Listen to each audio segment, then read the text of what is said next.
you are blessed today. You are blessed and highly favored because, yes, honey, yes, let them know. Let them know, because these young ladies that are on your screen right now absolutely blew everyone's socks off. We're talking about the Clark Sisters movie. Dorinda is here. Shelea Frazier. Jackie is here. Angela Birchett. Bonjour. Christina Bell as Twinkie. Raven Goodwin as Denise. Kierra Sheard as Karen. Did I leave anybody out? Ladies and gentlemen, the absolute most incredible Aunjanue Ellis is here. Yes. Listen, guys, I want to get into this immediately because we don't have a lot of time. I understand that all of you were not actors. And your director wanted to have singers cast in this wonderful story about the Clark sisters who revolutionized music, revolutionized a gospel. To Kierra, talk about your experience getting the role. Well, I was really nervous about it. At first, I was hesitant as well because I was concerned about the pressure. But I did have to audition, and it wasn't easy at all. But it was a great experience because it was my mother, and I kind of had to shift gears and kind of consider it to be a moment to perform for her versus it just being, you know, a resume builder. Wow, this was a great opportunity that I was so appreciative for. But it was special for me to say, hey, mommy, this is what you've done, and I want to show you what you mean to me. And I hope that my delivery was effective, and it was. So, woohoo, she cried a bit.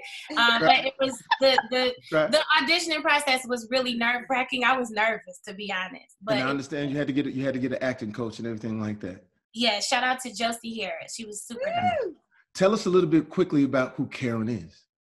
Karen is this monster singing woman. She is also a female musician. So her vocality and vocal ability, how she can maneuver and do runs and acrobats. She was the youngest of the sisters. She was a little bit more quiet. She had to be more observant until she got older. And then she spoke up, but she's super special. She's like a quiet storm. Literally, you'll see the family kind of handling things. And then when it's time for her to go out on stage, it's like, well, where did that come from? So that's who Karen was. And that moment was captured so brilliantly, having you sort of like the young chick in the nest being pushed out. And honey, did you fly? Thank you. Absolutely. Shelea Frazier, Dorinda, talk about your experience. Talk about your experience getting the role, what the Clark sisters meant to you, and now how are things? Well, Christine Swanson was a great friend of mine, and he was the one who even told me about the role. And she said, Detroit, who's from Detroit, you know, and we were working together on a completely different project. And she said, listen, I think you should audition for this part, put yourself on tape. Again, this was my first time ever in an acting role to this degree. I had a little tiny small role in something else, but this was a whole different thing. And so Kierra and I actually had the same acting coach, Josie, and she just made me fall in love with acting. And it felt so good just to kind of come for full circle, because I think for all of us, especially Kierra, I think the most, it's the soundtrack to our lives, to our childhood. And so to kind of come full circle and to portray someone who I've admired. I found this clip of me in 2017 singing Dorinda's song, I'm Still Here, not even knowing that like 2 years later, I would be on a set portraying her. So now I'm excited, you know, just to be in this new phase of life of adding acting, because when you sing all your life, that's all you know, and that's all you really love. And so I never thought I could find something that I could deeply love too. And so I'm looking forward to the future of more roles too. Well, listen, we love you. And just so the people that are watching, let's talk about the technique. When you were on that bridge, that was a big, big moment, because you had this beautiful, quiet, subtle performance, and all of a sudden, here you are on this bridge. Talk about that a little bit.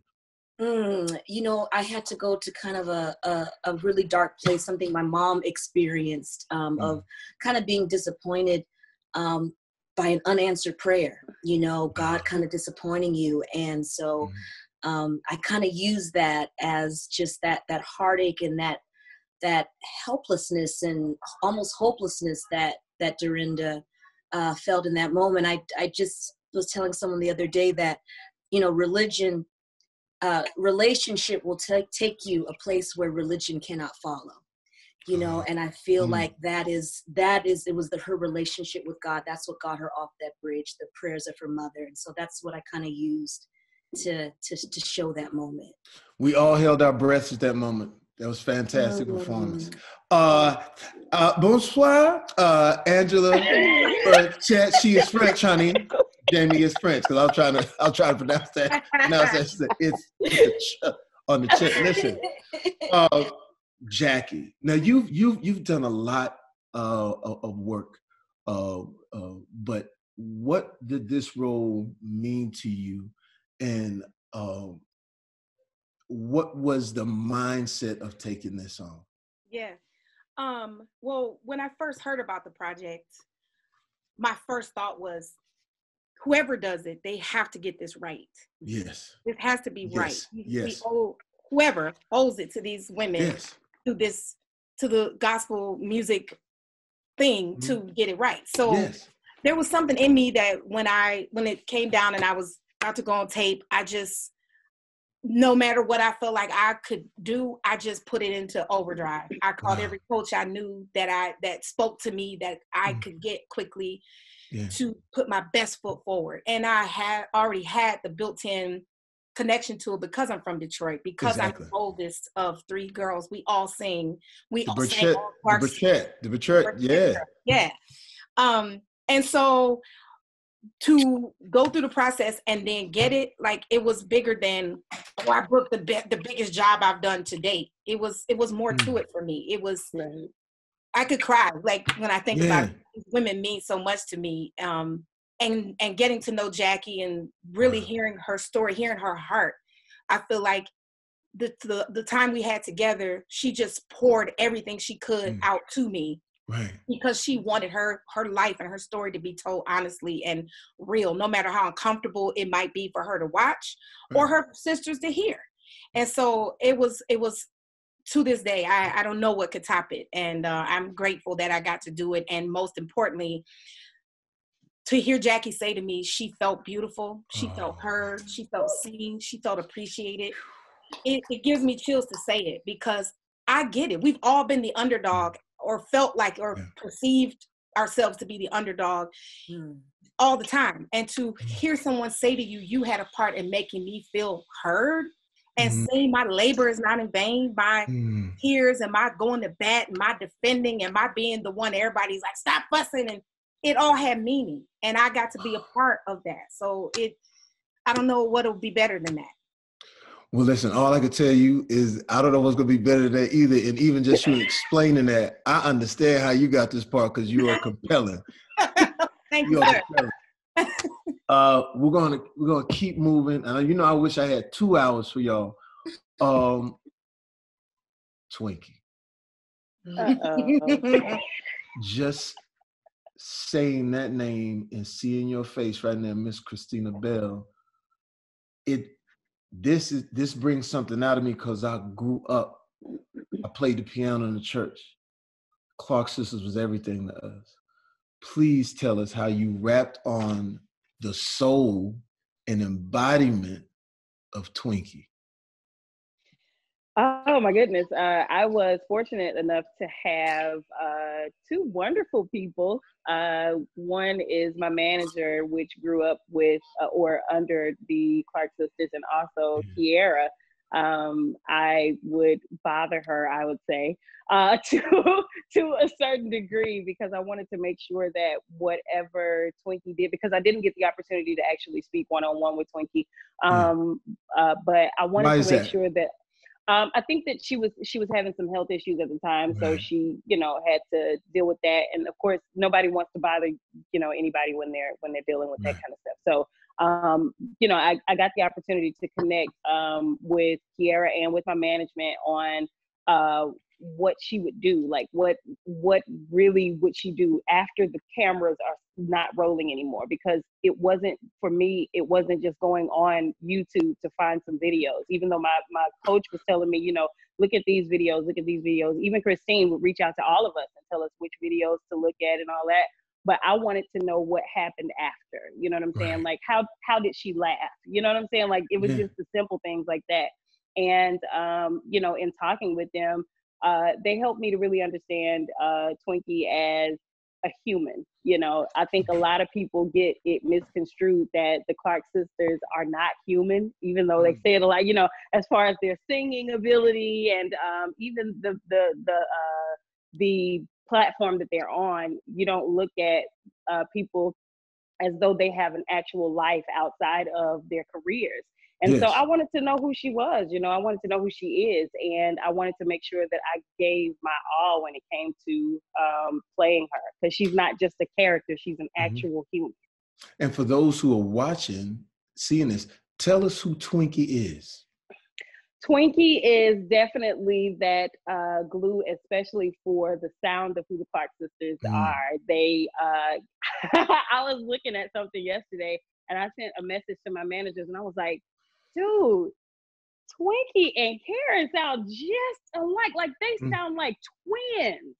It's so amazing. It's so phenomenal, because it seems as though, you know, and I think Donald Lawrence actually said this, whenever they're doing their vocals and everything, they go from Twinkie, whatever her vocal is, that's what they go from the tenor to the alto to the soprano. And I thought that was really, really cool. So Twinkie is that glue for the sound of who the Clark sisters are. She, you know, gives that, you know, really, I'll say grimy Clark sister sound, because nobody else can mimic who they are. So she's that for them. She's the one that I believe is really reserved and wants to make sure that she waits a minute before she speaks.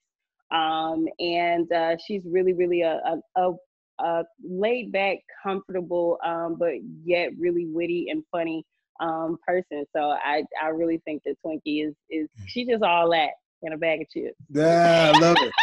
I love it. Now listen, for all of our SAG-AFTRA people who are about the craft, that's the reason that we're doing this, because we want to really put a magnifying glass on these ladies' performances. So therefore, Christina, I want you to talk about where you had to go when the switch had been flipped for Twinkie, and she goes off the deep end, and she's now in that moment to where her mom dies and she slipped away.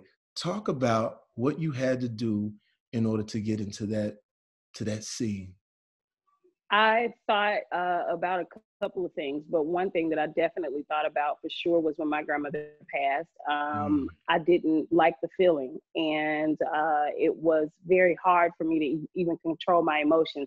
Even still to today, I deal with my emotions concerning my grandmother passing. So I went to that place. I wanted to, sometimes I kind of got a little bit lost in it, because it's hard to pull back from when you have so many emotions all in one. Somebody's losing their mom and they weren't there when it happened. You know what I'm saying? So you don't necessarily, I thought about my uncles that didn't get the opportunity to say goodbye to my grandmother. You know, it was really tough. So I thought about all that, and I wanted to make sure that people understood that Twinkie loves her mom, you know, and, you know, again, like I said, I had to go to that place, even though I really didn't want to, but I had to make sure that people understood where her heart was and how she really felt about her mom.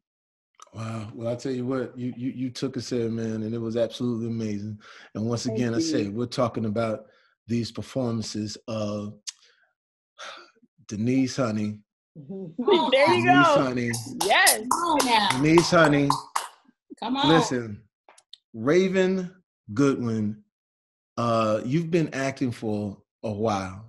Age 8, you were already winning awards for your performances. Look, I'll be personal. I had to reach out to you I had to talk to you that day, because if you want to use gospel terms, my spirit was abound. I couldn't take it. And the reason that I wanted to talk to you, because you, as the person who is, I guess you would say, the antagonist, or the person who, like, wow, you know, when our culture watch, like, man, why ain't she just going and just do what they supposed to do? And right. and you reminded me of my sister. You reminded me of people that I know. Talk about bringing Denise to life and how you came about playing Denise. Yes, thank you. So initially, Twinkie Bird, who I have a beautiful relationship with, she reached out to me and she was like, Clark Sisters. And my heart dropped, because I knew I wasn't a huge singer. So Yeah. I gotta bring it. Right. So I auditioned for Twinkie as well as Denise. Twinkie didn't feel right, because I knew she had to be a beast vocally, you know, somewhat of a pianist. It just was very overwhelming. Twinkie felt very overwhelming for me. And but I did my audition. I was happy with the acting portion. The singing the singing was very special indeed. But you know, we pushed through. We sent the tape in, and they said, I want to see you for Denise. And I put myself on tape for that. And you know, I liked what I did, and I ended up getting a call from Laretha Jones, and she was like, hey, do you want to come to Toronto? She know I'm a film student, so she knows I'm into directing and all of that good stuff. And she said, we want you to come on set and just sit and kind of just, you know, study. And, you know, I was like, okay, I'll come to Toronto, but okay. And she was like, no, we want you to play Denise Parker. Oh, okay. All right. I was like, okay. All right. That makes sense. Where the money at? I was like, I'll come. I don't know about that play. Who's paying for that? But no, it was definitely an amazing feeling to be trusted to play a woman of this magnitude. And you know, she's connected to these women that are her sisters, and they all sang together and lived life together and tried to figure out life together. And it just felt like a huge responsibility. Mind you, you know, I'm, 26, 25 at the time. And I'm just like in this transitional state. And I was telling these girls this, even on the last day of filming, I was transitioning. And so the music for me really is what set my soul on fire, because mind you, I grew up in more of a secular household, but you know, of course you had your gospel weaved in there. And of course I knew who the Clark Sisters were, and respected them. You know, Is My Living in Vain, you know, You Brought the Sunshine, the hits. But when I got into the music and really listened to what they were saying, I have chills right now. And to hear it as a woman, you know what I mean? To hear it as a woman becoming a woman, it was just different for me. Even on the plane, from the plane ride, every morning I would get up and I would listen to their music, and I would be so moved and so ready to go on set and perform, whether we had a performing scene or not. And I would listen to both versions. I would listen to the original Clark Sisters music, and then I would listen to these singing fools. And it changed my life. It changed who I am. And you know, becoming Denise, you know, there's not, you know, much footage or of them. They're like these of her specifically too, performing with them. It was enough for me to try to get her mannerisms and the way she moved, and you know, her playing the tambourine, and you know, her clap, and really trying the clap, trying to all of it, really trying to feel like what she may have been feeling like in that moment was a huge challenge, and worrying about not only my performance, but am I being truthful to who she is? Am I being... You worried about that? I worried about that. I worried about that because I didn't get a chance to talk to her. Kierra put me in touch with her son. So I thought that was huge to know who she was as a mother first. Right. And or who she is as a mother, I'm sorry. And, you know, talking to Gino, he just really put a lot into perspective for me. And it cleared some of that up, but it was still, I was just on edge about it because I wanted to really do it justice. You wanted to be right. Honor these women. Well, let me tell you something. Just, you know, just the tools of acting. You were able to make us as a viewing audience understand what was going on. The fact that you lived this tightrope of being a Christian, but you still wanted to live your life. There was a particular scene, though, and I want to get everybody's take on this later, the funeral. And we all know funerals, especially when it comes to us. Them funerals get to all the way popping. It could be a couple of funerals at the funeral. I know that's right. You embodied something that I don't think I've seen played that way, because it was calm, it was irreverent, it was weird, because we were all watching like, what's she about to do? Talk about that. So of course there's footage of that moment out there, which it bothers me. I hate when people record at funerals. That's there. That is private. Right. It's sacred. Right. It makes me angry almost. But so to see that out there and almost some people looking at it as spoofy and wacky and crazy, and I, as a woman who's lost her mother that she hasn't seen. You know? That her last words probably may not have been ideal with her mother. So when I looked at the footage over and over and over and over and over again, I said, I want to do this, but I want to do it as to where they feel me, and not that it's not spoofy. It's not something that we're gonna. That's not what we're doing. So that day, I felt it was when we were outside. I felt the presence of my grandmother. It was so strange. I turned around in a circle probably 3 times. I have and I was like, what is happening to me?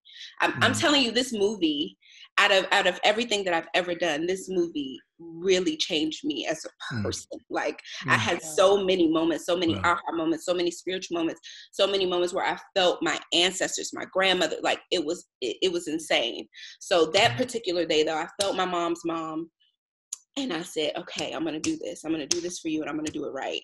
And I'm going to do it justice for Denise. And so, and the Kierra and these women, they brought it. They brought that same energy. I don't know how they were feeling that day, but it was just something about that day that was just, it was like a little kooky, a little off, but but wrong. It was just like, it was listen, it was flawlessly played, and we were all on pins and needles wondering like what's about to go down. Fantastic. I am part of a multitude of people, actors and actresses in our community that have watched this young lady in every single turn turning fantastic work. If Bill Street Could Talk, Critics' Choice Awards 2015, 2016 NAACP Award, When They See Us, several beautiful performances. Aunjanue, I don't actually know where to start except for the beginning. the fact that you were not only the actress in this movie, but also producer. From what I'm told, you were silently writing, you were making sure that these scenes were authentic. But just talk about, because you are an actor's case study, talk about the first steps in putting Mrs. Clark together. Well, first of all, I want to say thank you, Jamie, for doing this. I know Christine reached out to you and asked you to do it. Christine Swanson, our director. You didn't have to do it. You got a lot of things going on. No. This for us. So I know I appreciate it. I know my daughters appreciate it too. Yes. Appreciate you. Yeah. Appreciate you. And so, first of all, I think that, Maddie Moss was dipped into my spirit before I knew who the Clark sisters were. I had a best friend named Tracy Grady, and she was Kojic, Church of God in Christ, and I was Baptist. So she would go to these legendary workshops where Dr. Maddie would conduct these choir workshops, and she would come back and tell us stories about Dr. Maddie. So she just figured heavily into my imagination before I had ever heard one song by the Clark sisters. So I think that the work began there. Like Dr. Maddie was like Cinderella or somebody like that to me. Like she was just like this mythic character. And then, of course, I started, I knew all the hits or whatever, but then the Clark sisters became something that their music, I became a student of their music. And they have influenced me, not just, I can't sing a lick, but the way that they approach their art affects me and the way that I approach my humble attempt at acting. So I've been a student of theirs for years. So for me to get this part in a way just felt cosmic to me. It felt like a fulfillment, and it felt like an opportunity in the way that all my lovely daughters, I'm calling them my daughters, but the way that I felt like I could give something back to them in the way that they had poured into me for all those years. And then when I got the role and, got on, knew that I was going to Toronto, I just looked at every piece of footage that I could find of hers. There were documentaries. I interviewed people who were in her choir workshops. There was this audio that Christine Swanson found of her conducting these workshops. So I would take those words in that audio and I actually used those in scenes that we did in the movie. And I tried to get her voice. She has this raspy voice. I couldn't get it. All the screaming and pillows and the closets that I tried to do, I still couldn't get it. But what I tried to do was get her sense of authority. Every time she spoke with a sense of authority. And when you notice how we talk every day, we talk with digression, right? We don't say things, forward, you know what I mean? We question what we say and we digress and we go on tangents. Dr. Maddie never talked like that. So if I was like, well, if I can't get the raspiness, I'll try to get the authority.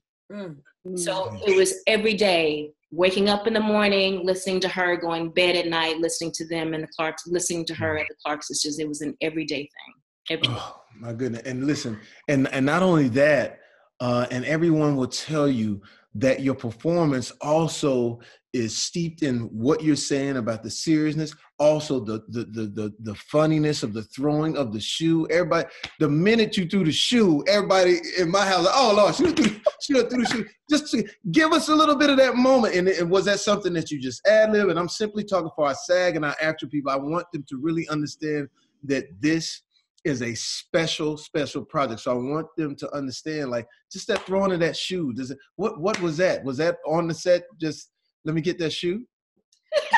Let me get this. Let me get that shoe. Throw this damn shoe at y'all. Because we're going to go through this. Because we're running out of time, but I want to go through. Sorry. I need to go through this.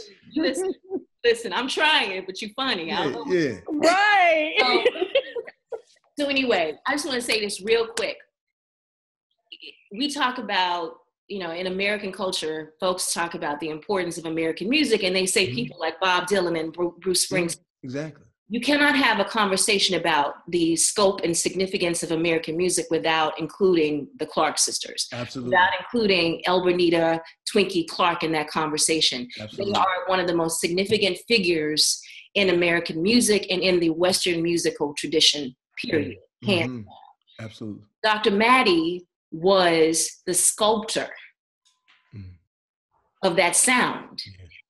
Kierra spoke earlier about how they sounded, right? And let me say something. Kierra played her own mother. I don't think that was clear. Kierra Sheard played her own mother. Yes. SAG-AFTRA people. That's what you just heard. So anyway, Miss Dr. Maddie sculpted that sound. The way that they sound, like you can't, like them not, you not being able to say, Christina spoke about this. You can't hear who is who. Right. Maddie worked with them to create that sound. It was not incidental. That was a sound that they worked on and worked on and worked on until they got it. And that's why they don't sound like anybody anywhere. So Dr. Maddie had a vision for these women. She had a vision for gospel. And her throwing the shoe was her insisting that vision came to life. It wasn't just a woman mad and you pissing me off, so I'm gonna throw a shoe at you. She had a vision. Thank you for saying it. Yes, she had a vision, and she knew that anything less than that would be for her a sin. And she could not handle mediocrity. And knew that her daughters would be the next generation of gospel. So that frustration, that's where that frustration came out of. That's why the shoe came, that's why she had to move forward now, too, because I know we're out of time. Move forward to me. We're going to move to when you're in the house. I believe the line is, you needed me. I believe that's what it was. And to me, it's a case study in acting, because at that time it's Twinkie who has this incredible power. She finally speaks. She gives it all to you, and we're like blown away. But then you say, you absolutely like bring it all the way back to, I get all that. Could you speak about that scene on the stairs? Because and I'm gonna give you this so I don't want to break it up. That, and then being pushed down, which for us watching, we were just like, this is so cinematic on this wonderful Lifetime channel, but it's bigger than our TVs right now. Just speak about it. It's interesting. Each of these women, with Dorinda and Angela and Denise and Twinkie and Jackie, Dr. Clark poured something into each of them, and each of them would be the manifestation of that dream, that vision, that anointing that she had, which made them get up in the morning and in the middle of the night, and they would be sleepy at school the next day because she had a vision and had a dream. But her relationship with Twinkie and Denise, and what was interesting is that both of them had sort of said no. They said no, and they said that, Mama, this is great, but this is what you want to do. I want to do something else. I want to live another kind of life. And Denise, in my mind, is a hero in that sense. And because she said that I want to live another kind of life. And it was a defiance, not just of her mother, but a defiance of the Church and God in Christ religion. But then on the other hand, you have Twinkie. And so Twinkie was defying that as well, but also I felt that Twinkie and her mother were partners. They were creative partners. It was a love story between these two women. And Twinkie had said, Mama, I don't want to continue this love story in the way that it's happening right now. I want to do something else. And the anger that I feel that Dr. Maddie felt, because she felt like her dream was being destroyed. Her future was being destroyed, and I'm saying Christina, but Christina was about to walk out the door with our shared vision. And I think that she had to pull out everything, even the cruelty. The cruelty. I don't think Dr. Maddie throwing shoes was cruel. Mm-hmm. But I think her saying that, how can I get this child to hear me? And I think her saying, you need me. You're going to go out of that door and you'll just be mediocre. But with me, you're special. Why would you turn away from that? So she had to pull all of that out. And what's funny, I'm going to say this and I'm going to stop, is that folks got so mad about that man throwing her on the ground like that. The next day, they found Twinkies' real husband. Hey, man, I was one of them. I'm trying to find this. I don't want to cuss, but I was like, oh, man, when I on site, I see him on site. Wonderful, this incredible scene also, and we don't have enough time, but also I just want to say this, Christina, the organ line, all you wanted was an organ player that was absolutely like shattered. Here's the thing, I did the case study. I have studied hospital bed scenes and when people are getting ready to die. There are, since 1931, there have been hospital bed scenes of people passing away. And I told Aunjanue this. I said, you are in my top 5 all time bed scenes. And I went and studied this. And the reason that I say it is because we've always seen that scene, and that can always just steer to the, okay, we're going to see the typical bed scene. To me, this part in the movie, when I was like, literally, my people were holding me down. I was crying so hard. Just please talk to us, because we're running out of time. Just give us that, and then I'll let you ladies be, and maybe if we have time, a couple follow-up questions about your wonderful director. But please talk about that that bed scene. Angela, Shelea, y'all want to? Everybody, and whoever wants to. Anyway, I definitely felt. Even when Christine Swanson came in and said, you guys, we want you to sing Pray in Spirit, there was no rehearsal for that. I don't recall if we knew ahead of time that we were going to do that, but the emotion was so high that we just broke out singing it, and I was singing the wrong part. I was singing soprano. Kierra just seamlessly dropped to the bottom. And I don't say that. Is that what happened? That's what happened. Don't even our sound. You can't, unless I tell you that or Kierra tells you that. No one knows that. And Kierra a couple texts was like, "Okay, what are you doing?" But I'm gonna go ahead with it. But it spoke to the rawness. I myself felt just a little shaken. It's acting or not, to be around a hospital bed, knowing someone is dying, they know they're dying, and they're dealing with that, and you have to deal with it too. It rattles you a little bit, and I think it linked so well to what you're saying you felt, Jamie. It was real. We just were rattled in general, and we had to harness that rattle to be honest in that moment. Yeah. And to add to what Angela was saying, I think Aunjanue, she's just a monster in acting as well. But every time I had a moment with her, I was a student, but it also challenged me to channel a different kind of emotion. So while Karen was supposed to be the younger one, she put me in a place where I'm like, dang, she got to go through this again. Once again, I see my mother trying to be strong and trying to still encourage everybody else. I think that's what caused me to snap at the funeral on my sister, because now it's like I've seen her be pushed down the steps. I've seen my sister's husband put her hands on her.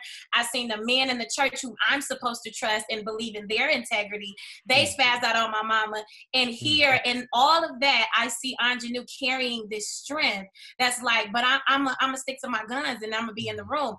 Even on that hospital bed, she was still in the room. Like, she was laying down on her back, but she was still there. And I think that is what channeled us to be cohesive but organic, and to deliver in that moment, whether you were on my note or not. It was just the fact that we were kind of organically just working together. It literally came from our souls, if that makes sense. So we were able to deliver perfectly with that one sound that Mama was like, we don't do, I don't remember what it was, but we do excellent. You know, it's one voice. I want y'all to sound. So in this moment, we literally were able to translate and deliver, Mama, I gotta now deliver this as if it's my last time. So it literally caused us to just channel something different. I mean, I would say, and that was a special moment. So again, thanks to Aunjanue and just her, I don't even know if it's a word, murderous delivery. Yes. Monster. Yes, indeed. Yeah. And it also speaks to Christine Swanson's original vision of wanting singers, because I'm sorry, that is a completely different moment if you have overdubs in that moment. So the fact that we are literally on set and break into song as we're speaking, it was almost just the fact that live singing was even another character in this film. And so I think a lot of people realize that emotion that you were feeling, it was because we were all there and experiencing it in real time. And so when we go into that song, it's like our hearts are literally breaking. You know, I know for me, like I'm thinking about my mom and the way that Dorinda loved her mom, and just grappling with, when you're a person of faith, of, am I going to believe God to heal her? Or am I looking at what I'm seeing? Like, I just don't know what to believe at this moment. And that's when, you know, my mom grabs me and says, God has the final say, because she sees me wrestling with that. And so that's even goes to on the bridge. It's like, that's what I remember. And I remember Aunjanue, we talked about that scene so much. And I said, I need a verse. And that's when she came up with, neither height nor depth can separate me from the love of God. And that's that thing that got me off the bridge. But it started it was at that deathbed scene. That's what was put inside me.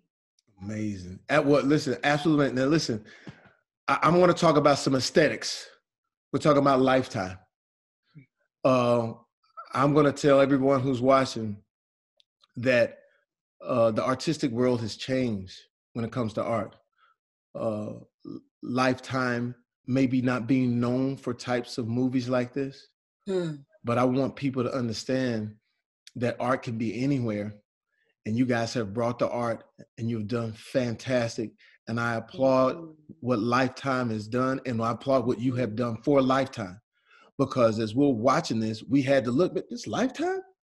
And but because I was at the movies, I was at the movies, and no one can have a project like this with such depth without their leader. So I want you guys to please talk about Christine Swanson, which I thought I was going to be talking to her today because I had so many questions. She's from Detroit. This means so much to her. So if you guys could just briefly give me that. And like I said, you guys in Lifetime, I hope this relationship continues, and I hope people don't look at any of these labels as barriers of our art. You guys are amazing. But please talk about Christine. I think I can speak to Christine off of her being the other Dr. Maddie Moss Clark, because she applied the pressure.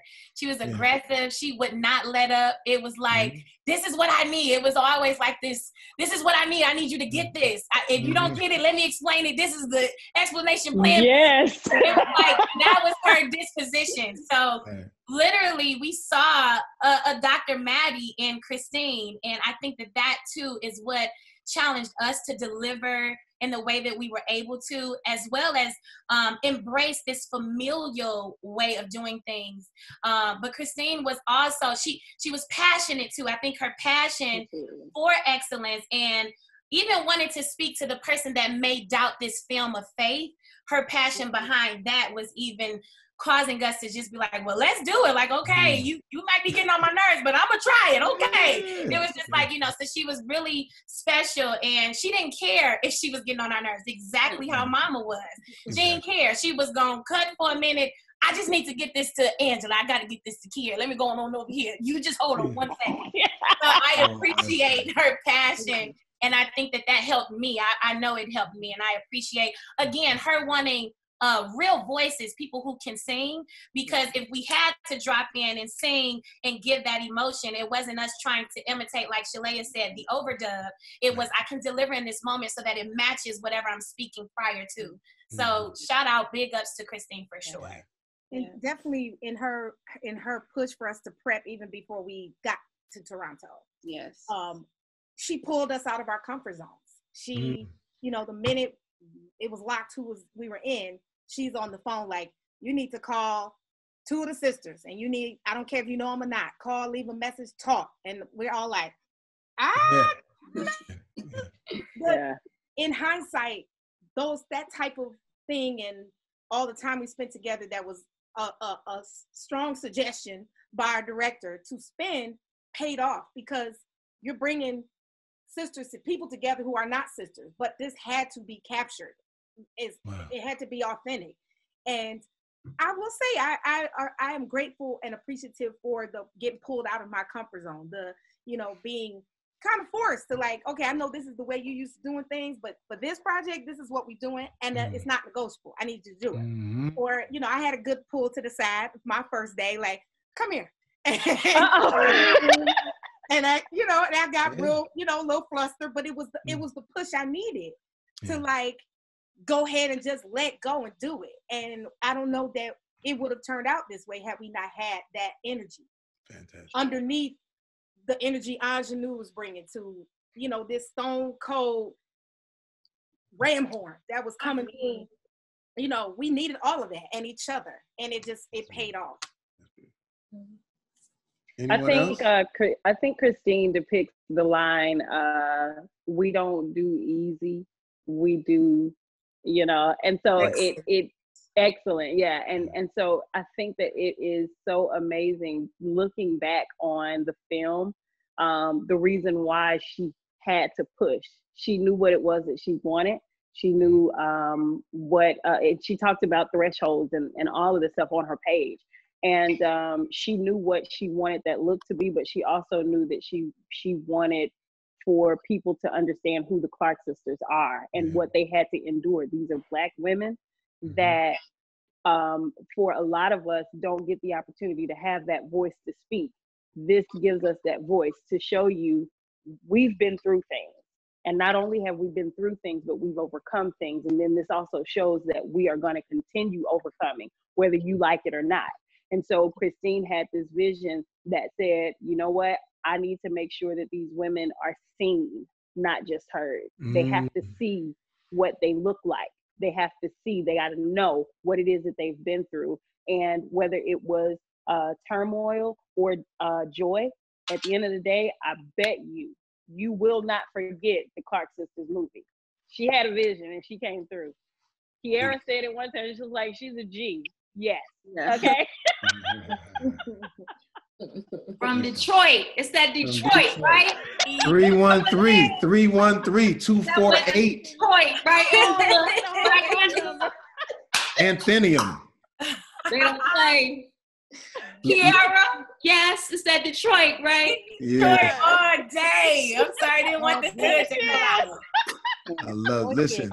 And for everyone out there, SAG-AFTRA, thank you so much for allowing us to come here. The Clark Sisters movie, which I think, to me, in the past 10, 15 years, I haven't seen anything that has been more riveting. And to give you some numbers, because a lot of times, in our town, they talk about numbers. 13 million people have watched this, 13 million and growing. And I'll tell you, like I was telling you, Aunjanue, on the phone yesterday, that my side of town, that when you talk about my manager, Rick Yorn, who literally, like, he manages Scorsese, Leonardo DiCaprio, all these people have seen your movie and are wowed about it. So I just want to say kudos to you guys.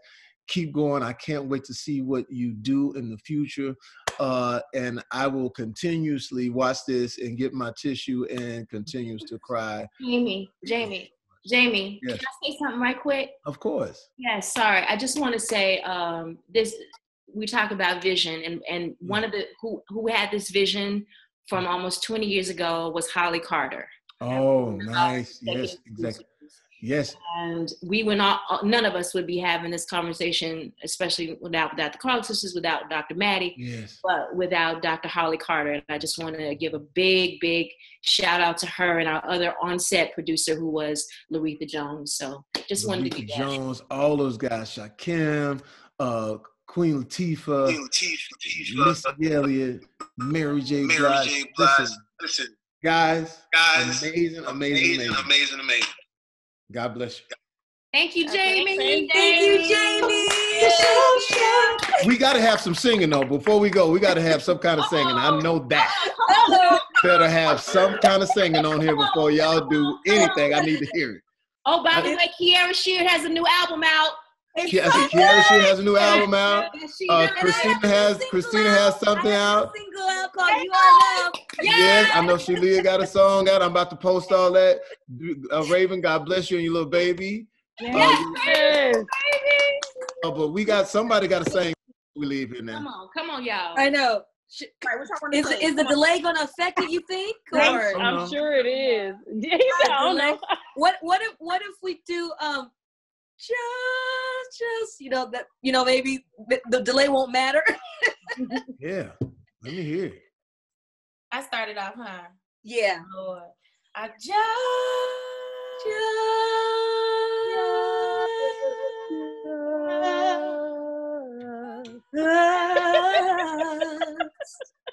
That's all I need.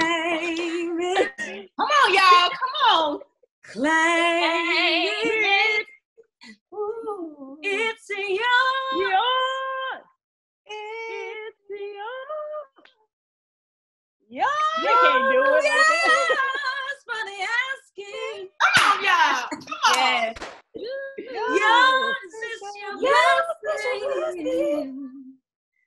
Thank you so much.